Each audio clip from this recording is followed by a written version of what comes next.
All right, lots of news to cover in what is an unusually news-filled Tuesday. That doesn't make a lot of sense. So anyways, we're going to get after all of it, but the first one I want to talk about is a potential reunion with a former Detroit Lion, a guy that Matt Patricia ran out of town like a dummy. And he has had multiple good seasons, and now he is a Super Bowl champion, and he is interested in returning. So we're going to talk about that. We're going to talk about a new coach and the coaching shuffle and switch up that happened after that. Plus, one player for the Detroit Lions is no longer in trouble and will not be punished by the NFL. One of these I'm sure I'll end up making another video on, but for now, let's split them all into one. Let's give you all your news in today, and let's talk about this one first. It is Darius Slay. All right, he is in the final year of his contract. We'll get into that with the Philadelphia Eagles, but as they talked about on the St. Brown podcast, they said, you know how that goes.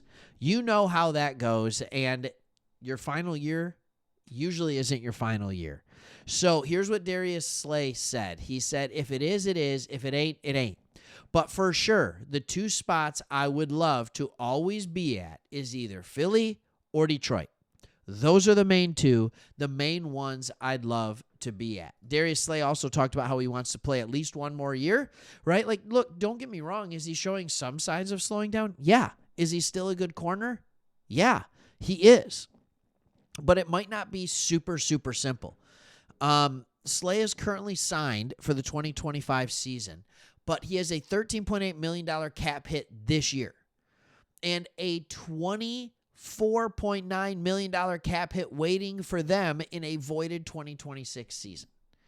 All right, so, like, they have a ton, and they have voided contracts like crazy. I, just to be clear on something, hate voided contracts. Basically, what a voided contract means is that you're kicking the can down the road.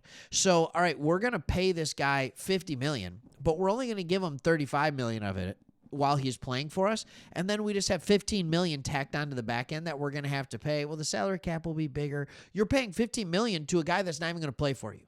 The idea is that you backload it, you worry about it later, but you do end up having to worry about it.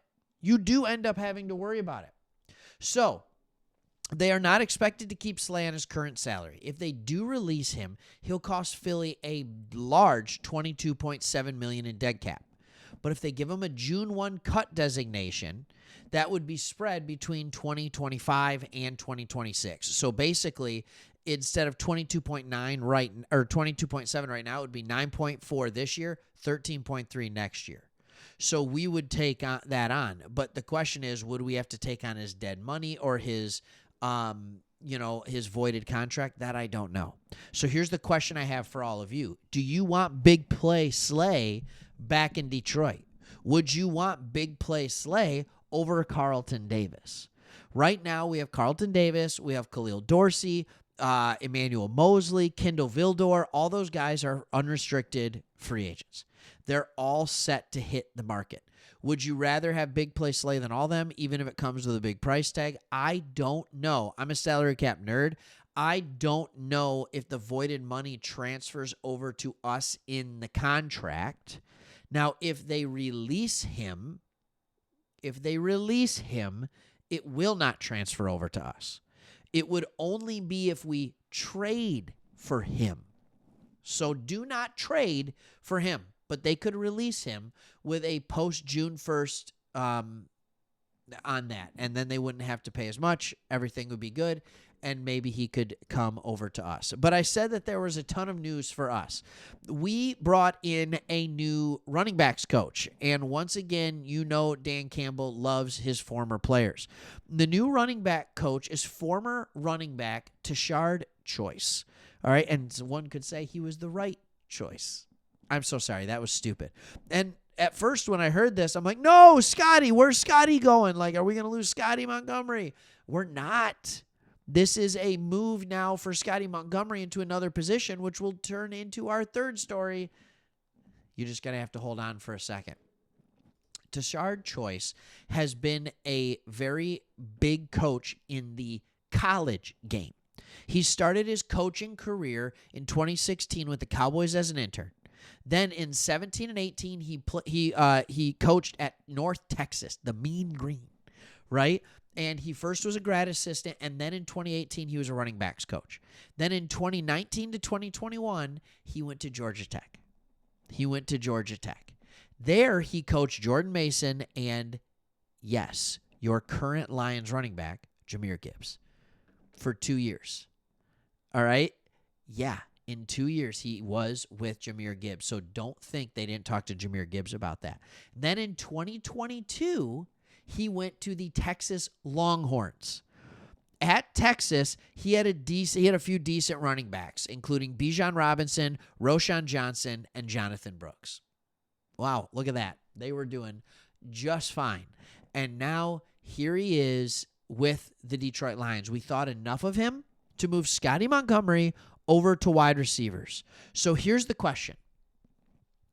Did Scotty Montgomery want to move to wide receivers? Was the idea behind Scotty Montgomery that, all right, he's been in the run game for a long time. Now we want to get him involved more in the pass game to develop him as a future offensive coordinator? Whether it's because it's best for his career or because it's best for us to have another backup plan in case we lose another offensive coordinator as a head coach at some point. Maybe John Morton comes in and just does a phenomenal job, and now he's gone, and he becomes a head coach. We need to keep this pipeline rolling, right? So I don't think that's the reason. I think that's part of it. I do. I think there's another reason. I think there is. I truly do believe that there's another reason, and I think that reason is Jameson Williams. All right, the NFL just announced that they will not punish Jameson Williams over the whole gun situation that he had back in October. All right, it was discovered there were criminal charges. He avoided them for a gun. He was a passenger in the car being driven by his brother when the police pulled over his brother for speeding. 2 guns were found, one registered to Williams and one to his brother. All right, he did not have a concealed pistol license to carry the gun, but obtained one later.